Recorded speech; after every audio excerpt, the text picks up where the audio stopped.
Problemado sa pag-ibig, pamilya, o nahihirapang hanapin ang sarili? Huwag mag-atubili dahil may nakikinig sa'yo. Love Me, Kathy G. This love letter is from Anna. Dear Kathy G, magandang araw po sa inyo at sa mga masugid ninyong tagapakinig ng FM Radio. Tawagin niyo na lamang po ako sa pangalang Ana. I'm 33 years old at nakatira sa San Pablo City, Laguna. Kathy, napasulat ako sa iyo dahil nais kong makilala ng buong mundo ang isa sa pinakatotoong tao na nakilala ko. Kathy G, ang kwento ko ay iikot sa isang lalaki. Si Enzo, ang aking boyfriend at pinakamamahal. Si Enzo na ata ang pinakagwapo, mabait at pinakamaalaga na lalaki na nakilala ko. Isang engineer at may mataas na pangarap sa buhay. Kathy, ulila ako sa tatay, kaya para sa akin ay napakahalaga ni Enzo sa buhay ko. Simula high school pa lang kami ay para ko na siyang tatay sa pagiging maalaga nito at protective. Siya at ang mama ko lang ang kasakasama ko, Kathy.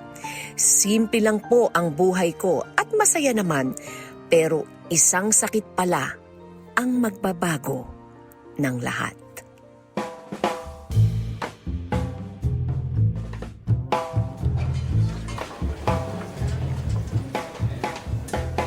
Hello, babe. Nandito na ako sa ospital. Naghihintay lang ako ng resulta. That is great, babe! Tapos alam mo ba, naka-promo yung ospital kaya nag-add na lang ako ng 500. May general check-up na. Nakatipid nga ako eh. And besides, it's been 3 or 4 years na rin ata nung huli ako nagpa-general check-up. So, kinuha ko na. Ikaw kasi ang tagal ko na sinasabi sa'yo na every year ka magpa-check up eh. Kaso ayaw mo naman. Alright, Nurse Enzo. Every year na ako magpapa-check up. Kung gusto mo nga, sabay pa tayo eh. Teka, asa ka na pala? Papunta ka na ba sa restaurant? Yes, on the way na ako, babe. See you there. Antayin ko lang yung resulta, then punta na ako dyan. Okay, bye, babe. I love you. And ingat ka, ha. Hindi na kita masusundo kasi walking distance lang naman yung ospital. Para na rin makahanap na ako ng parking. Okay, sige babe. I love you. Tsaka nandito na rin si Doc. O sige na, bye-bye na. Good morning, Ana. Ito na nga pala yung resulta ng test namin sa'yo. Hindi mo na nga pala kailangang mag-alala kasi ayos naman yung resulta ng baga mo pero may iba pa kasi kaming nakita sa test na ginawa namin sa'yo. Po? Ano po yun, Doc? May nakita kasi kaming tumor sa breast mo. Ana, may breast cancer ka and nasa stage 3 na to. Need mo mag-undergo ng therapy para matanggal ang tumor pero mahal at mahirap ito, Ana. Doc, sigurado po ba kayo? Kasi wala naman po akong ibang nararamdaman. Wala naman akong nafe-feel na sintomas. Maayos naman po ako Maaari na hindi mo ito agad naramdaman pero pwede kang magpa-consult sa ibang doktor as second opinion. Pero ngayon pa lang ay i-consider mo na ang chemotherapy habang hindi pa siya sobrang malala. Diyos ko, paano nangyari to? This chemo is important to help destroy the cancer cells that may have spread as a result of the cancer growing more quickly. So, pag-isipan mo ha. Sige po, Doc. Hindi lang po ako makapaniwala sa mga narinig ko, Doc. Medyo nabibigla lang po ako sa mga nangyayari. Mauna na po muna ako. Salamat po, Doc, ha.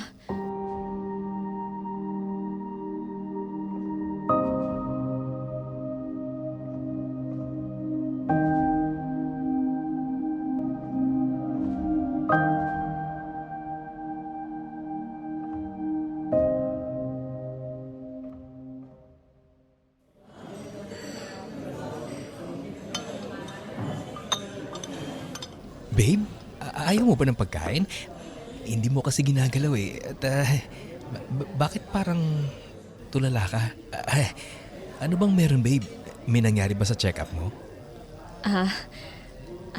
Wala. Hindi kasi parang Parang hindi naman ako gutom, babe. Babe, look at me. I know may nangyari. But tell me what it is. Kasi, babe, ayoko pa mamatay, babe. Ano ba yung sinasabi mo, babe? Anong mamamatay? Babe. Calm down. Babe, shh, babe. Babe.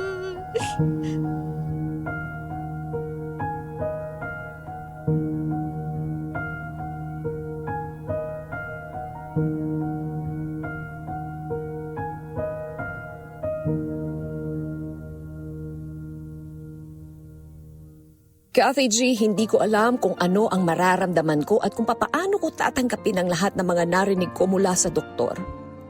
Natatakot ako, syempre, pero aaminin kong gumaan ang loob ko ng dahil kay Enzo. Sa mga binitiwan niyang salita, nagpagaan ang loob ko, Kathy. Alam ko kasi na kahit anong mangyari ay nandyan lang siya para sa akin at hindi niya ako iiwan. Pinaramdam sa akin ni Enzo na kasama ko siya sa lahat ng laban na kinakaharap ko. Ang sarap sa pakiramdam na may isang tao na kahit anong mangyari ay nandyan lang para sa'yo. Hanggang lumipas ang ilang linggo, ay nagsimula na rin ako sa aking chemotherapy.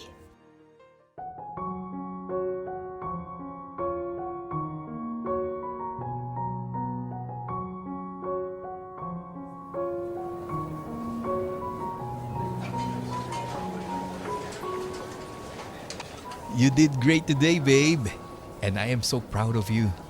Konting steps na lang, magiging okay ka na. Wala pang nangyayari. Tsaka, tignan mo yung itsura ko. Pangit ko na. Tapos, ang payat ko na. Nakakapagod din tong therapy na to. Hindi pa pwedeng wala na lang ganito. Babe, I know nakakapagod at mahirap. Pero, you have to. Kailangan mo to eh. At nandito naman ako. Kami ni na Tita Gina. Oo nga naman, anak. Huwag kang maging nega. Masakit, mahirap, pero mas masakit pag hindi ka na namin makakasama. Tama si Tita, babe. Gusto mo pa naman kami makasama, di ba? At ganun rin na gusto ka namin makasama. Kaya magpakatatag ka, please. Kaya natin to. Malalagpasan natin to, babe. Pero paano na yung trabaho ko? Namimiss ko na magturo. Namimiss ko na yung mga estudyante ko. Anak, ang mga estudyante mo ay nandyan lang.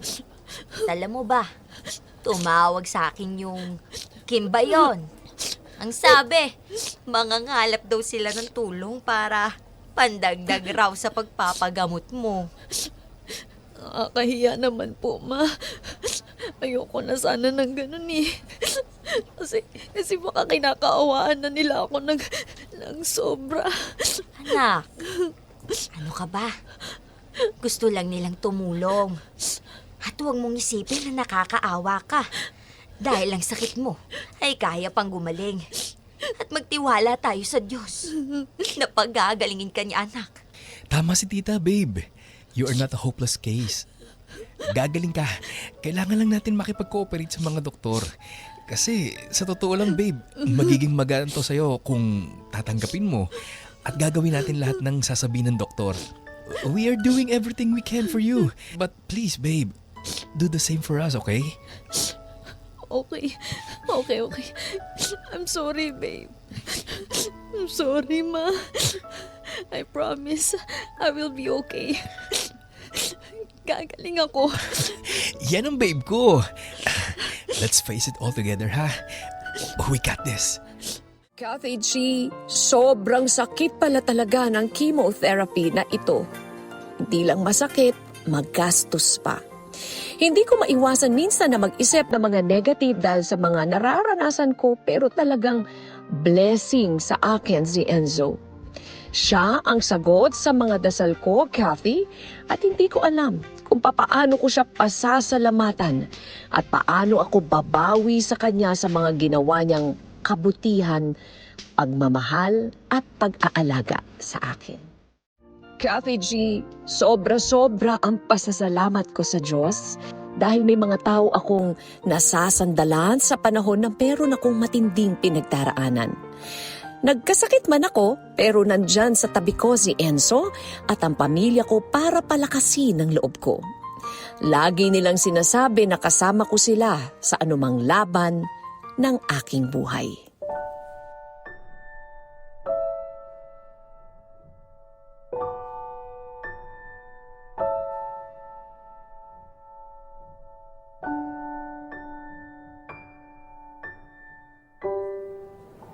Babe, kamusta ang pakiramdam mo? Ganun pa rin, babe. Nanghihina pa rin. Babe, I know na malalagpasan na rin natin lahat to. Hindi tayo bibigyan ng Diyos ng ganitong pagsubok kung hindi natin kaya. Alam ko naman yun, babe. Kaya magpapalakas ako para magawa pa natin yung mga plano natin. Oo, babe. Magpalakas ka agad para mapuntahan natin yung lugar na gusto natin puntahan. Babe, kailan pala tayo pupunta ng Bohol? Tagal na nating plano yun, di ba? Pag natapos mo na lahat ng therapy mo, babe, I promise, dadalhin kita doon. Talaga? Promise mo yan, Salamat, babe. Promise na promise. Pero bago ang lahat, alam ko naman na mabigat ang pinagdadaanan mo sa panahon na to. Pero gusto ko lang malaman mo na nandito lang ako. At mahal na mahal kita, babe. At hindi na ako makapaghintay na makasama ka habang buhay. Kaya... Babe, teka. Bakit ka naman lumuluhod dyan? Ana, gusto ko lang sabihin sa'yo na sobrang saya ko nung nakilala kita. Mula nung aksidente na makuha mo yung wallet ko, minahal na kita. And babe, will you be there for me through ups and downs? Babe, will you marry me?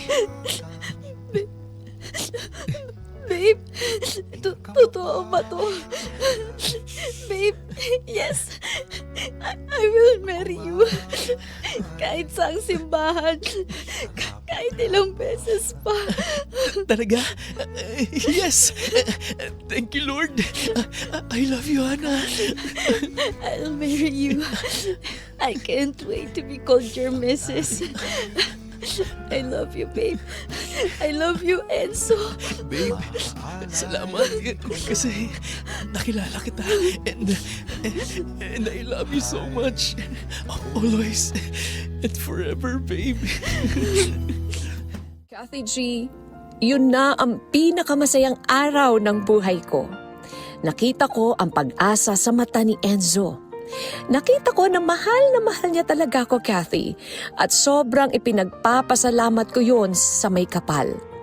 Nabigyan ako ng bagong pag-asa dahil sa proposal na ginawa ni Enzo.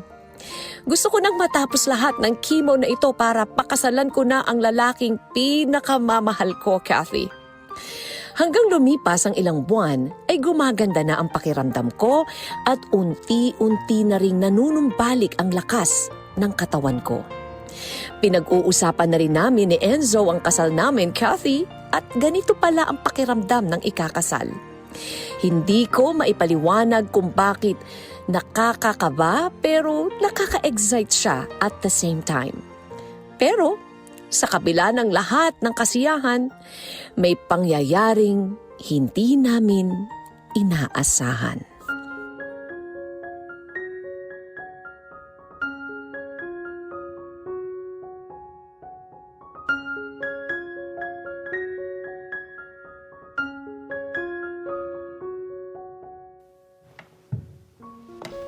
Ma, ang tagal naman ni Enzo dumating.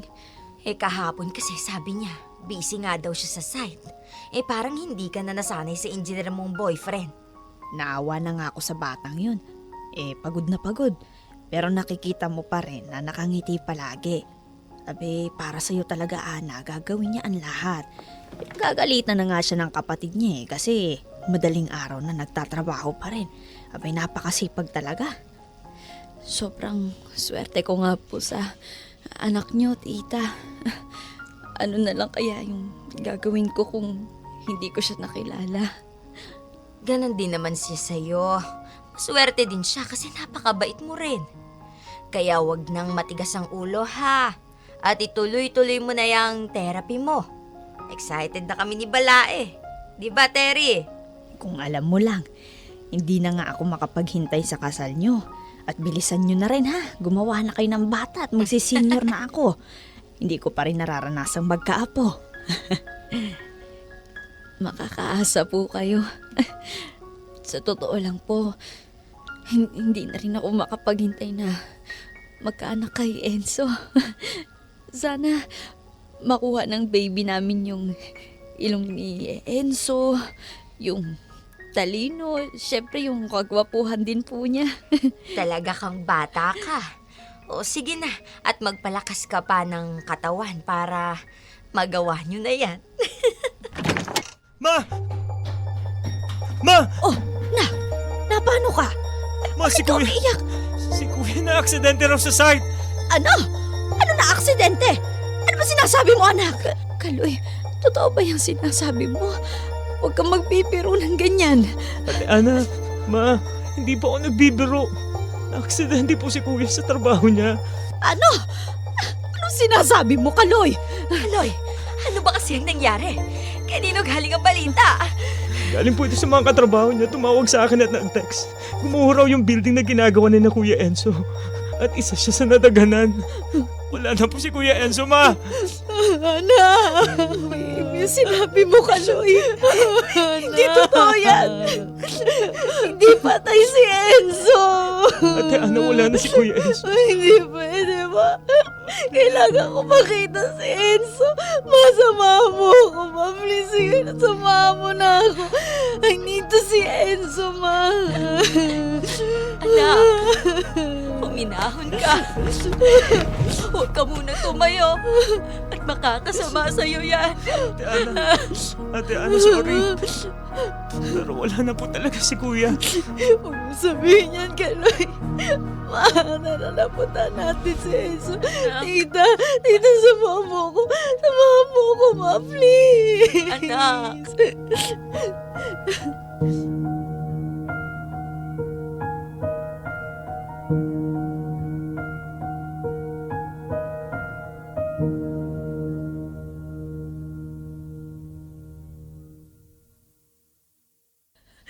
Enzo, gumising ka, Enzo. Huwag mo naman gawin sa akin to. Please naman. Enzo! Ikakasal ba tayo, babe? Gumising ka. Huwag mo akong iwan, babe. Hindi ko kaya nang wala ka. Paano na ako, Enzo? Gumising ka, please. Sobrang sakit sa puso dahil hindi ko maintindihan kung bakit nangyari ang lahat ng ito. Hindi ko maintindihan kung bakit binawi agad ang buhay ni Enzo. Ang tao na dapat makakasama ko sa pagbuo ng pamilya, ang taong dahilan kung bakit ako lumalaban sa sakit ko. Kathy, 3 buwan na rin ang nakakalipas pero hindi ko pa rin matanggap ang lahat ng nangyari. Sa kasalukuyan ay nag-undergo pa rin ako ng chemotherapy ko. Alam ko kasi na kung andito lang si Enzo, ay hindi niya hahayaan na tumigil ako sa pagpapagamot at hindi siya papayag na maging malungkot ako. Kailangan kong magpakatatag dahil alam ko na mas masasaktan si Enzo kung makikita niya na pinapabayaan ko ang aking sarili. Kathy, dito ko na po tatapusin ang aking kwento. Ngayon na nakilala nyo na ang pinakamabait at gwapo kong boyfriend, ay masaya na po ako. Salamat sa pagbasa ng aking kwento at ganun din sa inyong mga tagapakinig na tinapos ang aking storya. Maraming salamat and more power to your station. Lubos na gumagalang, Ana. Love Me, Kathy G.